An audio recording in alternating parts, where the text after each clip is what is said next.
اللہ اللہ اللہ اللہ اللہ اللہ اللہ اللہ اللہ اللہ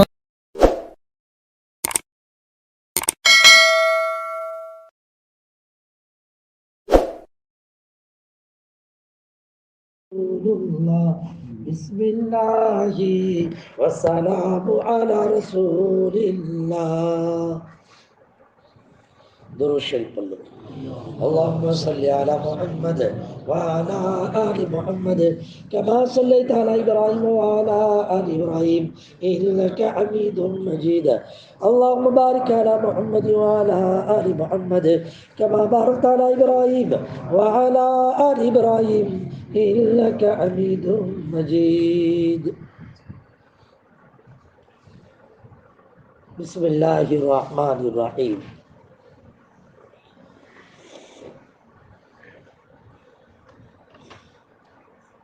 ایک عورت حضرت حسن بصری رحمۃ اللہ علیہ کے پاس آئی. عرض کیا میری لڑکی کا انتقال ہو گیا, میری تمنا ہے کہ میں اسے خواب میں دیکھوں. حضرت نے فرمایا ایک کام کر, عشاء کی نماز پڑھ, پھر نماز پڑھنے کے بعد 4 رکعت نفل نماز پڑھ. ہر رکعت میں الحمد شریف کے بعد الہاکم التکاثر پڑھ اور اس کے بعد لیٹ جا. نیند آنے تک اللہ کے نبی علیہ الصلوۃ والتسلیم پہ درود پاک پڑھتی رہے. اس نے ایسا ہی کیا. اس نے لڑکی کو خواب پہ دیکھا, بہت ہی سخت آداب میں, تاڑکول کا لباس اس پر ہے, دونوں ہاتھ جکڑے ہوئے, اس کے پاؤں آگ کی زنجیروں میں بندھے ہوئے. وہ صبح کو اٹھ کر پھر حضرت حسن بصری کے پاس گئی اور حضرت حسن بصری کے سامنے ساری بات رکھی. حضرت نے فرمایا ایک کام کر, اس کی طرف سے صدقہ کر, شاید اللہ جل شانہ اس کی وجہ سے تیری لڑکی کو معاف کر دے. اگلے دن حضرت حسن نے خواب میں دیکھا جنت میں ایک باغ, اس میں ایک بہت اونچا تخت, اس میں ایک نہایت حسین و جمیل خوبصورت لڑکی بیٹھی ہوئی ہے. اس کے سر پر نور کا ایک تاج ہے, نور کا تاج ہے. کہنے لگی حسن تم نے مجھے پہچانا بھی؟ میں نے کہا نہیں, میں نے تو نہیں پہچانا. کہنے لگی میں وہی لڑکی ہوں جس کی ماں کو تم نے درود پڑھنے کا حکم دیا. حضرت نے سن کے فرمایا تیری ماں نے تو تیرا حال اس کے الٹا بتلایا جو میں دیکھ رہا ہوں. انہوں نے کہا میری حالت وہی تھی جو ماں نے بیان کی تھی. میں نے پوچھا پھر یہ مرتبہ کیسے حاصل ہوا؟ اس نے کہا ہم 70,000 آدمی اسی عذاب میں مبتلا تھے جو میری ماں نے آپ سے بیان کیا. نیک لوگوں میں سے ایک بزرگ کا گزر ہمارے قبرستان پر ہوا. انہوں نے ایک دفعہ درود شریف پڑھ کر درود پاک پڑھ کر اس کا ثواب ہم سب کو پہنچا دیا. ان کا درود اللہ تعالیٰ کے یہاں ایسا قبول ہوا کہ اس کی برکت سے ہم سب اس عذاب سے آزاد کر دیے گئے اور ان بزرگ کی برکت سے یہ رتبہ نصیب ہوا. یا رب صلی وسلم یا رب صلی وسلم دائما ابدا علی حبیبک خیر الخلق کلہم. یہ ہے درود پاک کی تاثیر. اصل تو یہ ہے کہ دل والا درود ہے. یہاں یہ جو کہا کہ بزرگ, تو بزرگ میں کیا کوئی جو ہیرے ہیں اس میں نہیں. بزرگ میں یہ ہے کہ بھائی وہ جو کرتے ہیں وہ دل سے کرتے, اخلاص سے کرتے ہیں نا, اللہ کے لیے کرتے ہیں. کوئی بھی آدمی جب دل سے کام کرتے تو پھر اللہ منظور کرتے. اسی لیے یہ چھوٹے چھوٹے بچوں سے میں درود پاک پڑھواتا ہوں, چھوٹے چھوٹے, اس لیے کہ گارنٹی کے اعتبار سے بزرگ ہے, گارنٹی ہے کہ نہیں, گارنٹی والے بزرگ. اپنے تو ٹھکانا نہیں بھائی, اپنے تو سفید کپڑے میں بھی گناہ کر لے, بیٹھے بیٹھے گناہ کر لے. نہیں, یہ تو وہ ہے کہ ان کا تو کھاتا جو نہیں کھلتا گناہ کا. بالکل نہیں. اللہ کے نبی علیہ السلام نے فرمایا اور یہ کہہ دیا چھوٹے بچے جب تک کہ بالغ نہ ہو ایک دم بالکل کلین چٹ. ظاہری بات ہے کہ جس کا گناہ جو ہو تو بزرگ کہلائے گا کہ نہیں کہلائے گا؟ ہاں پھر کیا پوچھنا.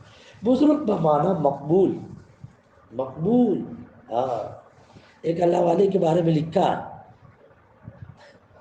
ایک مرتبہ ناز نخری میں آئے یہ کہنے لگے اللہ تو مجھے جون سی بھی حالت میں رکھے نا میں برداشت کر لوں گا.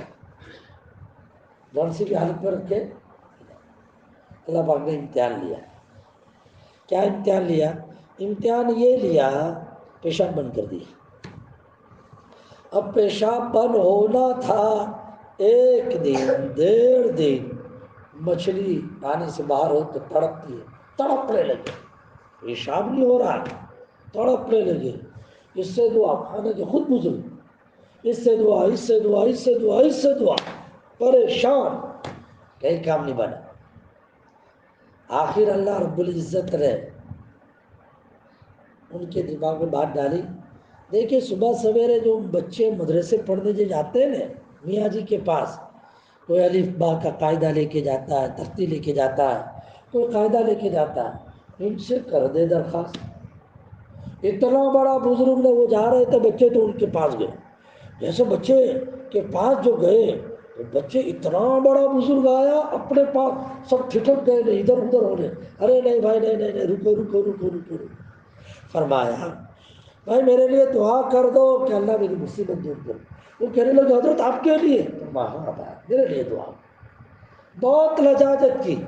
ان لوگوں کے دل میں بھی آیا اے اللہ تیرے بندے کی مصیبت دور کر. یہ کہنا تھا ادھر نہیں ادھر کا پیشاب جاری ہوتا ہے. کتابوں میں لکھا. ہاں چھوٹے بچے کو سمجھتے کیا یہ تو بہت پاورفل ہوتے ہیں بہت پاورفل ہوتے ہیں. سورت میں ایک مرتبہ میرا پروگرام تھا میں گیا. جیسے پہنچا تو ابھی تو عشاء کے بعد بیان تھا لیکن عشاء تو پہلے کافی ملا. کہنے لگے حضرت روزانہ رکشہ لے کے نکلتا ہوں لیکن نفع تو دور کی بات منڈی بھی ڈوب جاتی ہے. ادھر ادھر چکر کاٹتا رہتا ہوں کوئی گاہک مل جائے وہاں کوئی نہیں ملتا. مجھے بیچارے کے چہرے میں سے ذرا دیا آئی. میں نے کہا بچے ہیں؟ کہا ہے. میں نے کہا کہ ایک کام کرو ایک نسخہ بتلاتا ہوں اللہ نے دل میں ڈالا کام کرو اس پر مجھے امید ہے کام بن جائے گا تمہارا. کہا کیا؟ میں نے کہا جب بچے کو جب کھانے کے لیے بیٹھے تو بچوں کو ساتھ میں لے کے بیٹھے اور پہلے بچوں کو یہ دعا یاد کرا دو. کون سی؟ کسی کے گھر پہ دعوت کھاوے وہ دعا. دعوت کھانے کی دعا 2 ہے. ایک اکل طعامکم الابرار وافطر عندکم الصائمون وصلت علیکم الملائکہ. میں نے کہا یہ دعا نہیں دوسری دعا بہت چھوٹی. اللہم اطعم من اطعمنی واسقی من سقانی. اے اللہ جس نے مجھے کھلایا تو اسے کھلا دے اور اے اللہ جس نے مجھے پلایا تو اسے پلا دے. تو ظاہری بات ہے کہ بچوں کو تو سبب کے درجے میں کھلانے والے کون؟ اصل تو کھلانے والے تو اللہ لیکن سبب کے درجے میں کھلانے والے ماں باپ ہے. باپ کما کے لاتا ہے ماں سامان کو جوڑ جاڑ کے جو وہ کھانے پینے کی چیزیں تیار کرتی ہے. تو گویا کہ ماں باپ کھلا رہے. جب بچے ساتھ میں اس طرح سے بیٹھ کے کھائیں بچے کو یہ دعا یاد کرا دیں اور اس کے بعد کہیں جب کھا کے فارغ ہو بیٹا کھانے کے بعد کی دعا بھی پڑھنی ہے الحمدللہ الذی اطعمنا. بیٹا یہ دعا بھی پڑھ لے اللہم اطعم من اطعمنی اسے بھی پڑھ لے. اور جب وہ بچہ پڑھنے لگے تو میں نے کہا اس وقت تم دونوں میاں بیوی آہستہ آمین بول دینا.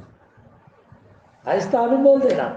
بچے کی دعا ہے تمہارے حق میں قبول ہوگی تمہارے حق میں قبول ہوگی.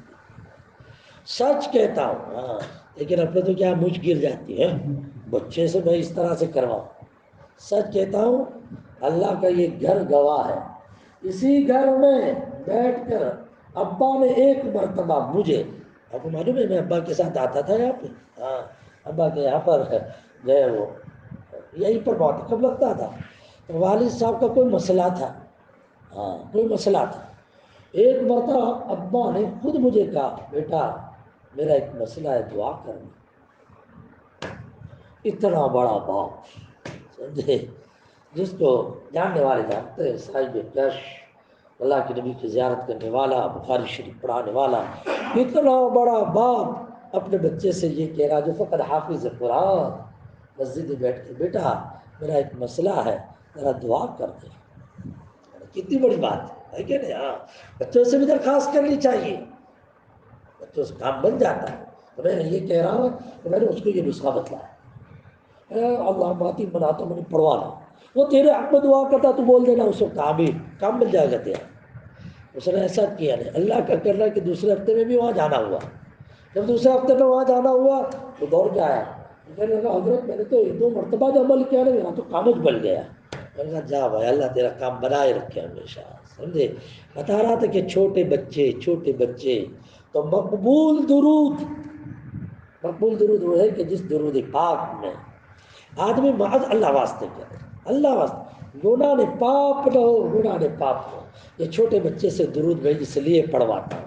اور پھر بعد میں چل کے میں ان سے درخواست، آج تو میں کہنا بھول گیا ان بچوں کو، جمع تو کیا، پہلے تو آئے نہیں لوگ، آئے تو پہلے وہ 6-7 آئے. پھر اس کے بعد کہا، میں نے کہا کیا بھائی لاک ڈاؤن کا اثر تم کو بھی لگا کیا؟ پکڑ کے لے آؤ چاکلیٹ کے عنوان سے، ماشاء اللہ چاکلیٹ کا انتظام ہوا، سب آئے. پھر کیا ہوا؟ لاک ڈاؤن کا اثر ہوا. چلو شروع کرو. پانپور میں 3 دن میں لگا کے آیا. تو پانپور میں تو یہ میں تیسری مرتبہ گیا پانپور میں. تو اس سے پہلے میں نے یہ بچوں والا سلسلہ نہیں شروع کیا، اب کی مرتبہ میں نے کیا. میں نے کہا یار میں ہر جگہ جاتا ہوں بچوں سے درود پڑھواتا ہوں، نہ کمپٹیشن ہوتی ہے نہ حریفائی، یہاں بھی ہونا چاہیے. وہاں تو پانپور کا تو ماحول ہے جیسا، پالنپور میں پانپور میں یہ سب کا تو یہ تو سمجھو کہ آدھی مسجد بھر گئی، آدھی مسجد بھر گئی. پھر میں نے کہا دیکھو اب سے لے کے کل تک کون کتنا پڑھ کے لا لو، سارے بچے، کوئی 70,000 نے، کوئی 1,00,000 نے، کوئی 1,00,000 نے 20، چاہے چھوٹا والا درود، لیکن 12 گھنٹے کے اندر یا 24 گھنٹے کے اندر اتنی بڑی مقدار کے اندر درود پاک پڑھ کے لائے. البتہ میں نے ان لوگوں سے کہا دیکھو بیٹا یہ جو درود پڑھانا ہے تو تم لوگ نیت کر لینا کہ اللہ اس کا جو بھی ثواب بنتا ہے پوری امت کے زندے کو بھی پہنچا دے اور پوری امت کے مردے کو بھی پہنچا دے. سب کا کام بن جائے. فکر کرنی چاہیے، صرف اپنی فکر نہیں، پوری امت کی فکر کرنی چاہیے. مقبول درود، دیکھیں یہ مقبول درود کا نتیجہ. بزرگ نے 1 مرتبہ درود پڑھا تو 70,000 کا کام بن گیا. تو سب پڑھو گے انشاءاللہ. اور یہیں سے ایک بات سمجھ میں آئی، اللہ کا نیک بندہ اپنی بستی میں آوے نا تو کوئی ٹک اپنانے کی، کسی ٹک کو اپنا کر مردوں کی طرف بھی متوجہ کرنے، ہم لوگ اس کا خیال نہیں کرتے. ہاں بلا پارٹی والوں یہ صاف بات کہتا ہوں، سمجھے؟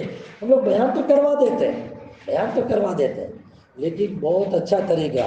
ہاں دنیا کمانے میں ماسٹری تو پھر دین کمانے میں بھی ماسٹری ہونی چاہیے.